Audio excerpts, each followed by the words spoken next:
Moms and dads, I bet you can relate to this email.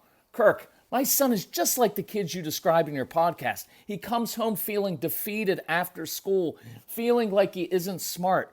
But I got him Crunch Labs and he loves it. Building the new toy and watching Mark Rober makes him feel smart. And then he explains, talking a million miles a minute, like our kids do, all the cool science facts he's learned. It's like I get my real kid back when he's building his Crunch Labs toy. And that is exactly why I was so psyched when my niece first told me how her son loves Crunch Lab. Confession, this is the one sponsor I wanted more than any other because it's such a perfect fit for our kids. So go to crunchlabs.com/calm and you'll see why. Crunch Labs is a STEM monthly subscription build box for kids. Your kids get a really fun toy in the mail every month. And what kid doesn't love that?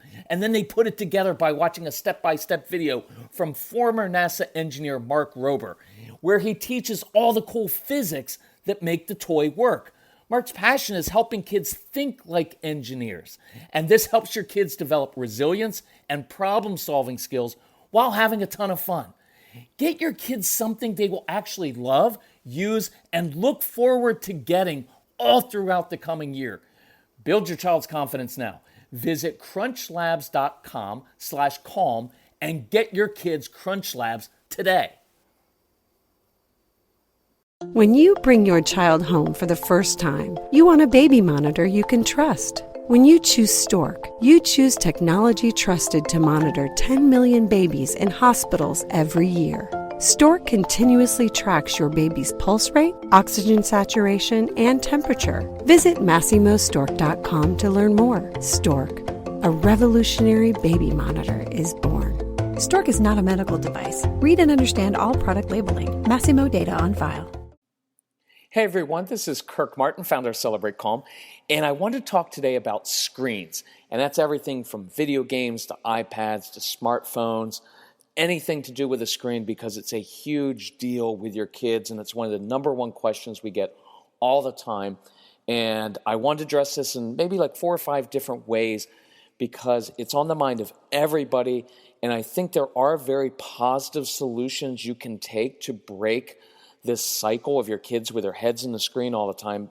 It's not always easy, but it's not as hard as we think either, and it does take a little bit of parental courage. So, we just spent the past weekend with this camp. We do these camps with these kids, and we had 10 kids, and we had them all day Saturday, most of the day Sunday, and they didn't have their heads in screens, and they didn't complain. And part of the reason is because we got outside, and we just started walking. And we walked on Saturday almost 8 miles with these kids. And a bunch of them were complaining at first, like, we've never walked this far. My legs are tired. But you know what? They loved it.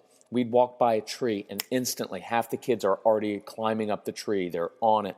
They're finding those little culverts, those little kind of like little sewer places where the water runs under a road.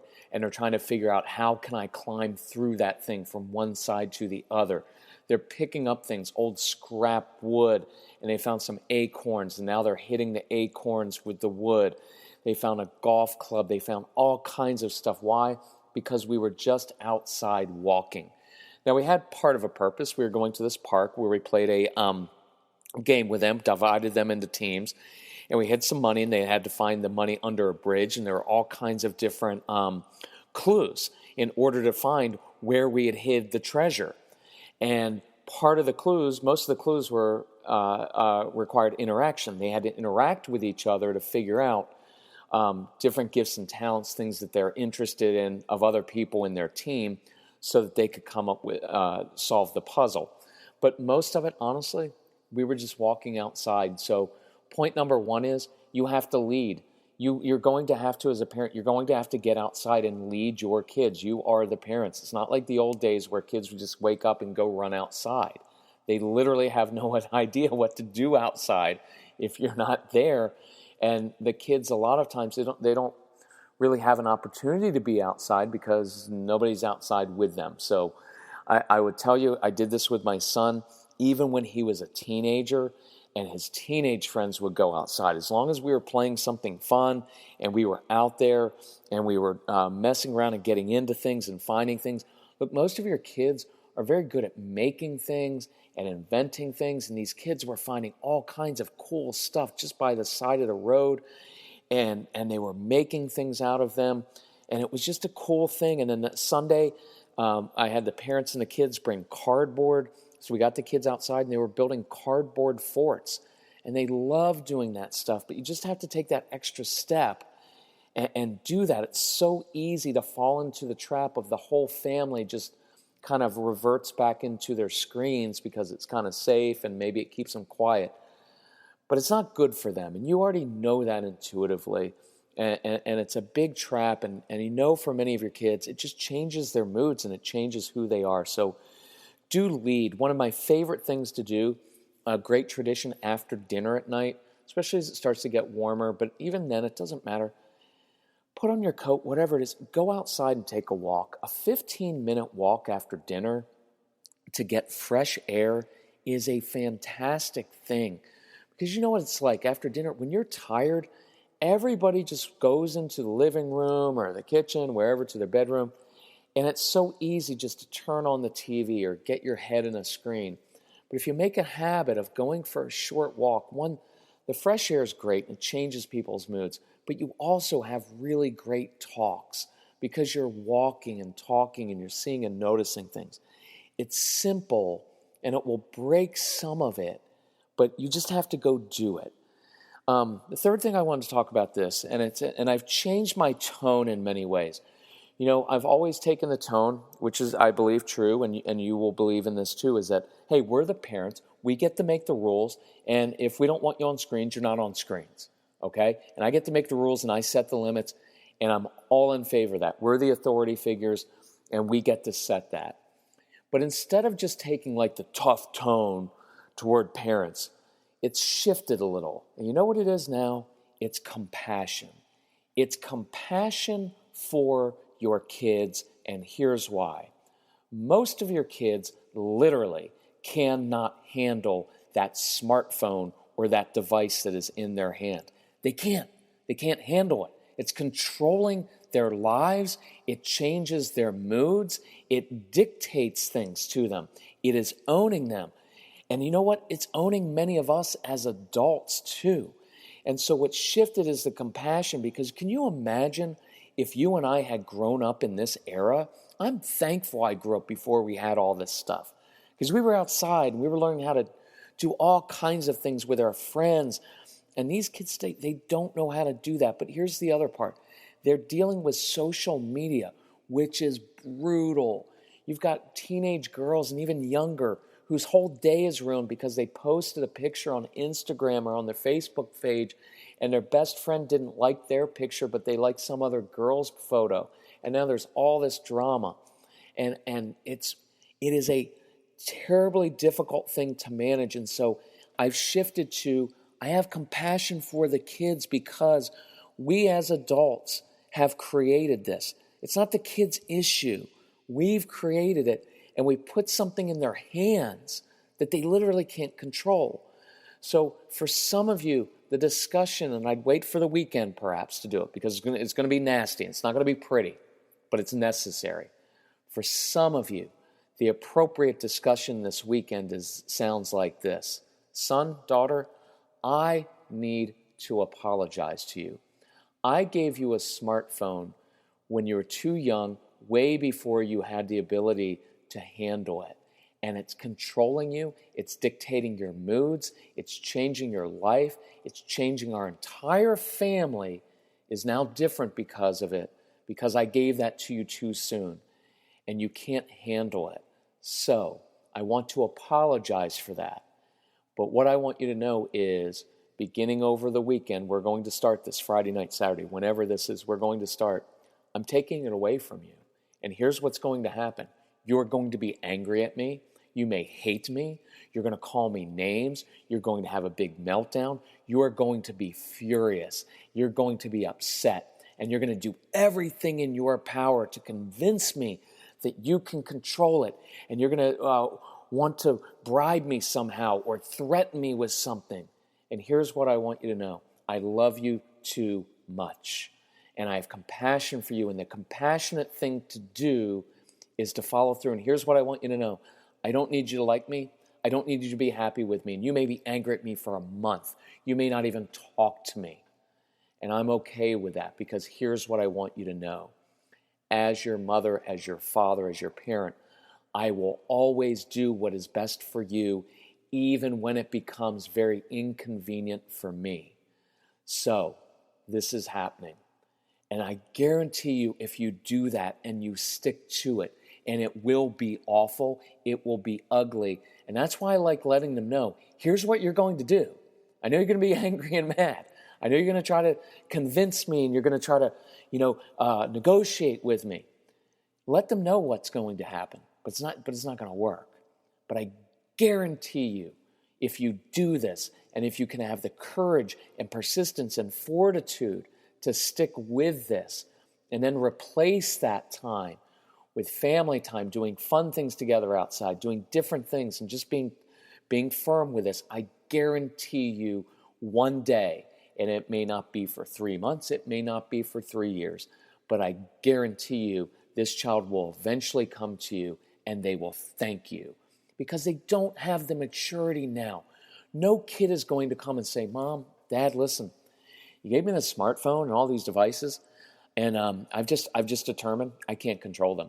They control my mood, they control everything, and so I can't handle them. So I really just want to give you this back. They're not going to do that. And I know we want them to, but we're the leaders in the home. We have to make the tough choices, because they can't and they won't. And we have to put up with all the nasty mess that comes, but I guarantee you they will thank you. And I know from my own life and experience that Casey came to me afterwards, and it was months and months afterwards, and he said, Dad, thank you for what was doing what was right for me, because at the time I thought that I couldn't live without this thing, but then I learned that I could, and it was so much more peaceful, and I actually have control of my life and control now of my screens. I know how to do it. So I encourage you, in whatever form that needs to be, I encourage you to do it. And I don't mean to sound like a jerk, but I have so many parents who will come to me at workshops or whatever, phone consultation, whatever. Hey, what do I need to do? And I'll tell them, and they won't do it. And you know what? It's not. If you want to, I don't do guilt, but if you want to look at it in a different way, it's not fair to your kids to right? It's like handing them a little bit of heroin and saying, like, listen, or cocaine. Say, listen, after school, just do a little bit of blow, just a little bit. Just do a little bit, take the edge off, because I know all the other kids are doing it, and I know that you're kind of bored, and I know that you like doing this, so just do a little bit of it, and we'll all be happy, because you'll do a little bit of cocaine, take the edge off of you, you won't be bugging me. You wouldn't do that, and I'm not equating the two, but I am equating them in the sense that it does control their life, and I'm not saying it's addictive, although some of your kids are addicted to it, because it can't live without it. The very fact that you see if this makes sense. The very fact that at this moment, many of you are dreading this decision and will do anything to justify not doing it is proof that your kids are, whatever words you want to use with it, addicted to it or can't control it, because you know when you have that discussion, they're going to freak out and flip out. So you're going to try to get around it any way you can. And look, there's no way to do it except to be the adult and be the grown-up and be the leader. And I guarantee you your kids will thank you. So that's kind of the tough way, compassionate way to me. But let me show you a different way as well, a different way to look at this. And we go through this in great detail. We have an audio CD series. It's called Control Screens So They Don't Control You or Your Family. And we go through, because it's technology, it's pitting you against your kids. There are endless power struggles over video games. And you end up, I'm going to take it away. Okay, can I have it back? Can I have it back? Can I have my phone back? When do I get my phone back? Can I have it tomorrow? What if I do this? Can I have it next week? And I did it. And it's endless, right?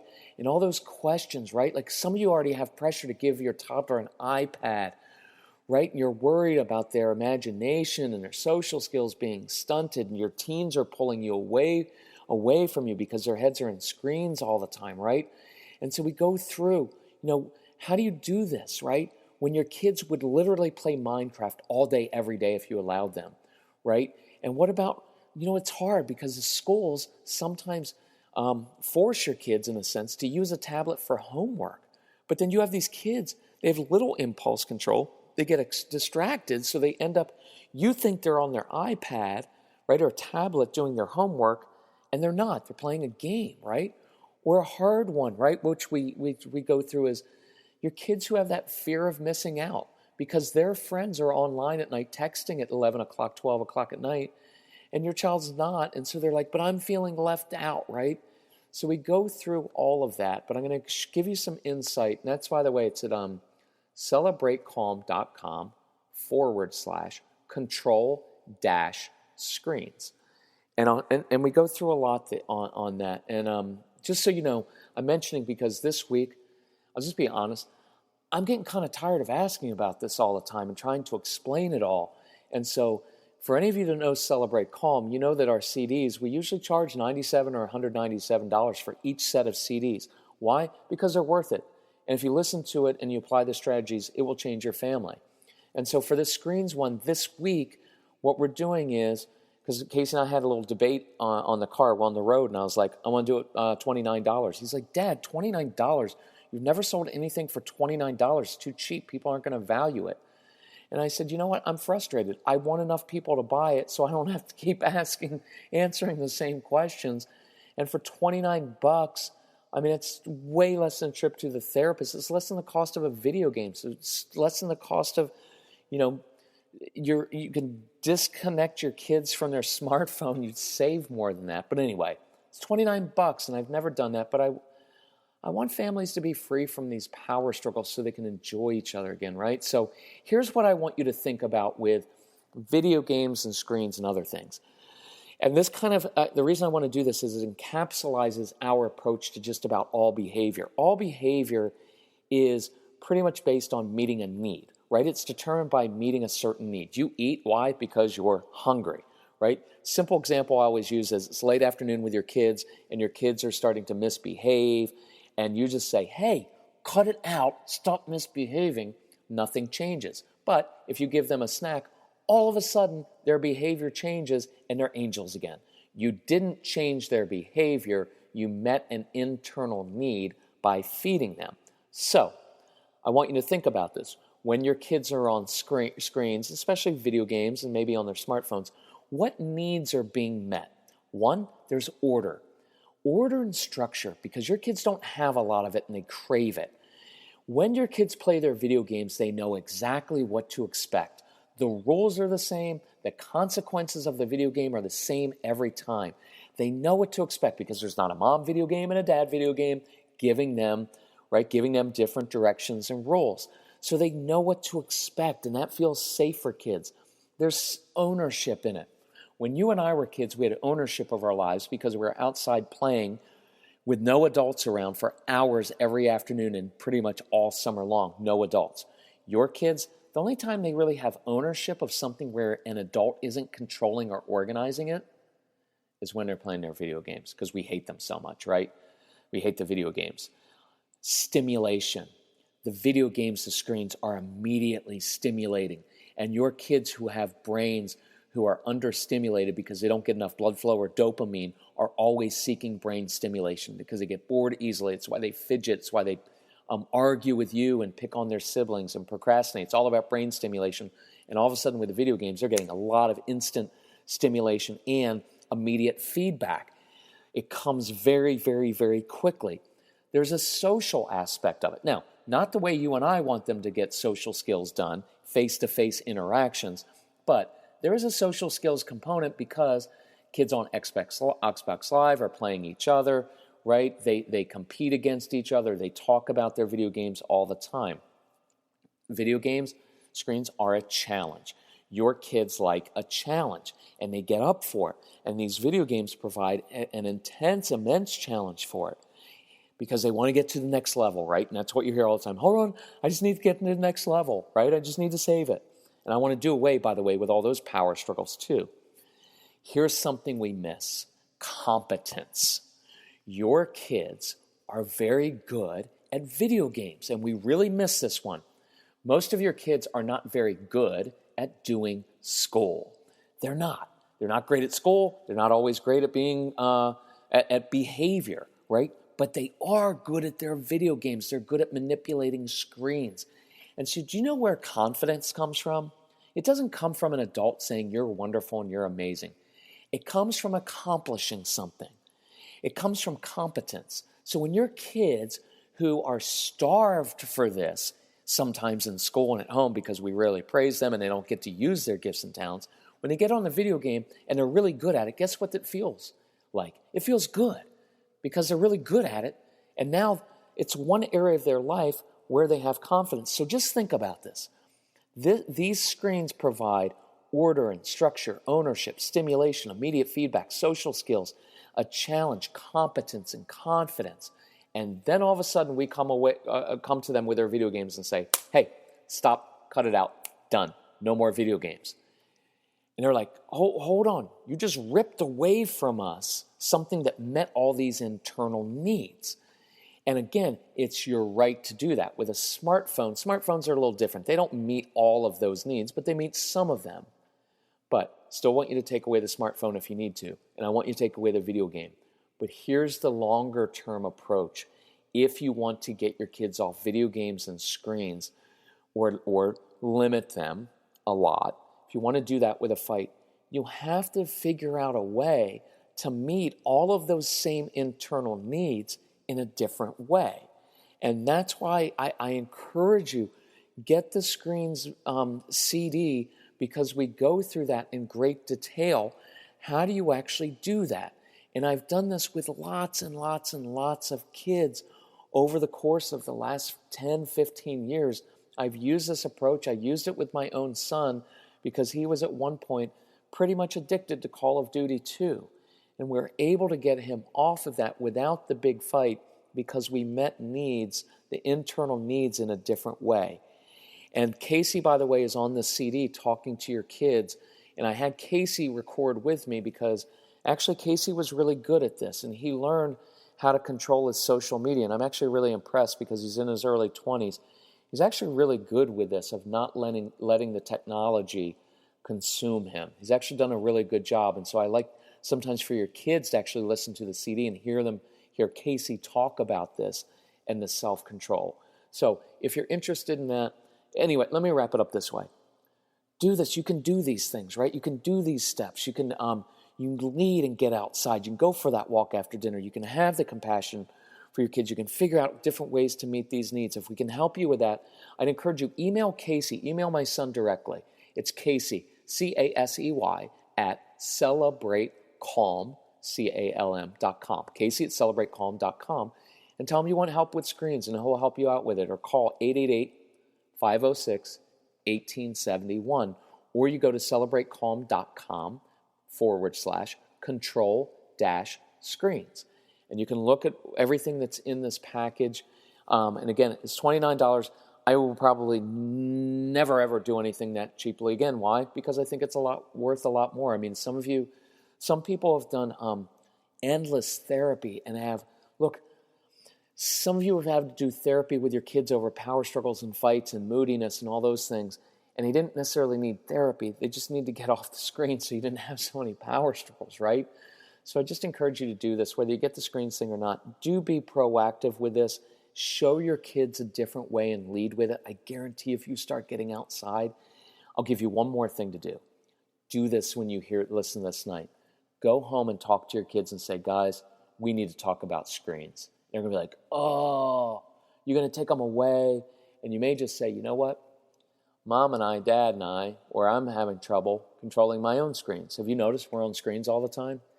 Could you guys actually come up with some ideas to help us not be on our screens so much? Because we don't really like that either. And their jaws are going to be left open, wondering, why are you doing this? Why? Because you're the adult and the leader. And if you can't control yourself and your screens, how can you expect your kids to? So thank you for listening. Hope you found this helpful. And just let us know if we can help you. We're at celebratecalm.com, and we'll be glad to help you anytime. Thanks so much. Bye-bye.